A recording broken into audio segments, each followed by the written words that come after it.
Welcome back to Understanding Economics. We've been talking a lot about land. I'd like to start today by reading you a paragraph from Henry George's Progress and Poverty. The ownership of land is the great fundamental fact which ultimately determines the social, the political, and consequently the intellectual and moral condition of a people. And it must be so. For land is the habitation of man, the storehouse upon which he must draw for all his needs, the material to which his labor must be applied for the supply of all his desires. For even the products of the sea cannot be taken, the light of the sun enjoyed, or any of the forces of nature utilized without the use of land or its products. On the land we are born, from it we live, to it we return again, children of the soil as truly as a blade of grass or the flower of the field. Take away from man all that belongs to land, and he is but a disembodied spirit. Material progress cannot rid us of our dependence upon land.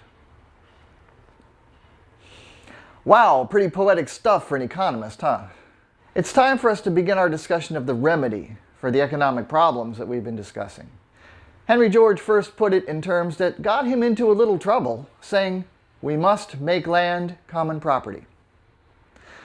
Modern society is quite accustomed to thinking of land as private property, a buyable, sellable commodity. This concept of land ownership seems to be the normal way of things today, but it is a relatively recent development in human history. Human society began, of course, with communal land. Like the water, the air, or the stars, land was the gift of nature, and there was no thought of owning it. This wasn't simply a romantic notion. Traditional societies lived in a steady-state manner on plentiful natural resources, often nomadically. They didn't need a concept of land ownership. Yet, traditional societies were characterized by a spiritual relationship with the world and its creatures. Today, many people feel rootless and mourn the loss of such connections. Other traditional land tenure systems included shared communal land tenure via alliance or treaty, as with the Iroquois Confederacy in North America, or traditional tribal land holdings shared communally, as in many African societies. The concept of alienation of land, in other words, of absolute private ownership, was controversial as far back as the book of Leviticus, in which Moses was commanded, "Thou shalt not sell the land forever, for you are strangers and sojourners with me." Selling the land forever is what they called alienation, in other words, making the land private property. The Levitical land laws of the Old Testament mandated three key economic institutions for the Jewish society. The Sabbath. On one day of each week, no work would be done and people would pay attention to prayer and family. The sabbatical. On every seventh year, the land would not be farmed. It would lie fallow for that year and be allowed to replenish. And the Jubilee. On the 50th year, debts would be forgiven and all land would revert to its original ancestral title holders. These laws recognized that the land isn't subject only to the whim of its owners. The laws held that land has powers and rights of its own that people are bound to respect. The Old Testament land laws sought to ensure a righteous and prosperous nation that did not exploit its people or its lands. The history recounted in the Old Testament states that when the Israelites followed the land laws, observing the Sabbath, sabbatical, and Jubilee, they prospered. And when they did not, when they yielded to the temptation to have a king like other nations, they were captured and enslaved. Thus, one prominent interpretation of the Old Testament story is that the Jews were given the Promised Land not just because they were God's favorites, but so that they could serve as an example to other nations, organizing their economic lives along rules of justice. The people the Jews replaced in the biblical story, the Canaanites, were worshippers of Baal, a deity of rain and harvest, who was seen as conferring a divine right on landowners. The graven image of the golden calf was an emblem of Baalism. So, the false gods named in the first commandment were specific references to an immoral system of private land ownership, which the Jews were commanded to replace with the Jubilee system described in Leviticus. These relationships were also confirmed in the New Testament, in which Jesus states many times his intentions to proclaim the good news to the poor and to fulfill the law of the prophets. In feudal Europe, and to some degree in other feudal societies such as ancient China, property and land was not absolute as it is today. Landholders received rent, but in return they were responsible for certain public services, defending against invaders, allowing access to the commons, lands set aside for hunting and other public uses, supporting the church, and even providing almshouses for the destitute. This system unraveled during the enclosure of the commons in the 18th century. Small farms were consolidated into large estates, and peasants no longer had access to common lands. Yet even today, a vestige of feudal land tenure remains. The Queen of England is nominally the owner of all the land in Great Britain, and all land titles derive from the monarch, the sovereign, which is a term for both the monarch and for ultimate control over territory, as in a sovereign nation. This is one reason, though not the only one, why the British monarchy persists to this day. In the United States, the pivotal legal moment regarding land tenure came in the Supreme Court case of Johnson versus McIntosh in 1823.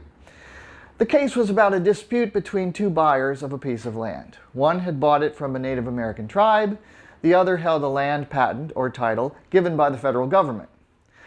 The court held that Europeans acquired sovereignty over the land by virtue of having discovered it, and natives who had no tradition of selling land therefore had no right to sell their lands except to the federal government.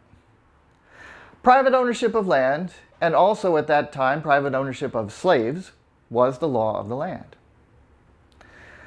But as the 19th century wore on, it seemed obvious that private ownership of land was needed. A modern industrial economy was developing. People wanted to be sure they could keep the wealth they produced on their land.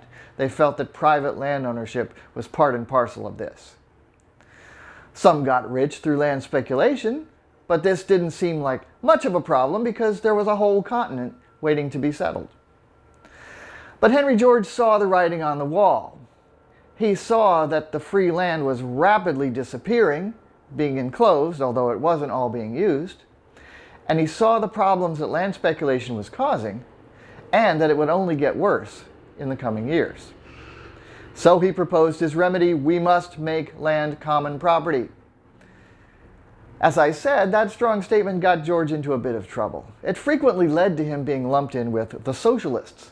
This wasn't accurate at all. Most socialists strongly disagreed with George. Karl Marx referred to him as utterly backward. Because, after all, Henry George did believe in the private ownership of capital. He even thought capital shouldn't be taxed. What did Henry George mean then by common property in land? Well, to come to grips with this, let's step back a moment and think about what we mean by property. The modern term for land ownership is fee simple, which means that the land is privately owned and you can buy, sell, or bequeath it like any other piece of property. The government, however, remains allodial ownership, which means it retains the right to tax the land or regulate its use. The fact that we have these two terms for land ownership indicates that ownership of land is a little bit different and more problematic than ownership of other forms of wealth. But when we talk about land ownership, there is one small problem. If land encompasses the entire universe, where are the boundaries? The traditional doctrine of ad coelum ownership defined a piece of land in terms of a cone starting at the center of the earth and extending into infinite space. That made sense when the earth seemed to be in the center of the universe. But in the modern world, space is a lot more infinite than we used to think, and the ad coelum idea obviously doesn't work. Nowadays, we think of land ownership in terms of a bundle of rights, which can include things like water rights, air rights, subsurface mineral rights, rights of way, etc. When you buy a piece of land, what you really buy is a bundle of rights associated with a location. In terms of legal ownership, land as such is meaningless. It has to be defined and located. It has to have an address. These rights to land are secured and protected by society. Indeed, having a secure, stable registry of land titles is a mark of a civilized country, and less developed countries often lack such registries of land title, or they're not managed well and there is disputes over land ownership, and this makes their process of development much more difficult. Maintaining land registries is just one of the ways in which the community creates land value. Here are some of the ways the community creates the value of land. Just by being there, neighbors, markets, traffic. By providing infrastructure, such as transportation, communication, education. You can think of many examples. By securing civil society and rule of law, including land titles. By providing national defense. And by the general progress of the economy, by private investment, growth, and prosperity. Now here are some of the ways that the landowners create land value. Zilch. They don't. They collect it, but they don't create it. However, the community must spend money to create and facilitate these processes. So, they have to collect revenue. They impose taxes on producers of wealth? That doesn't seem right. Henry George's remedy? We must make land common property. George went on to say it's not necessary to confiscate land, only to confiscate rent. The rental value of land represents the exact value of the contributions that society makes. It is the fund that society should collect for public revenue. Our current system of taxation, therefore, is doubly wrong.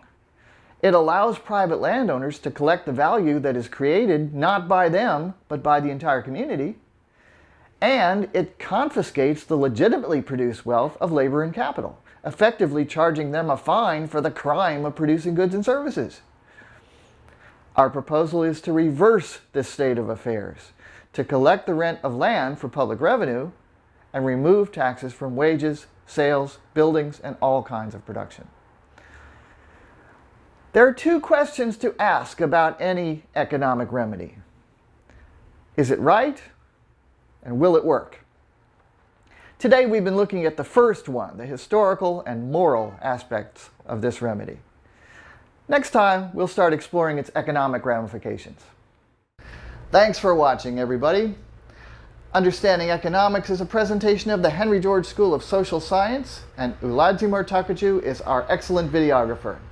In our next section, we explore what belongs to individuals and what belongs to society, public revenue options.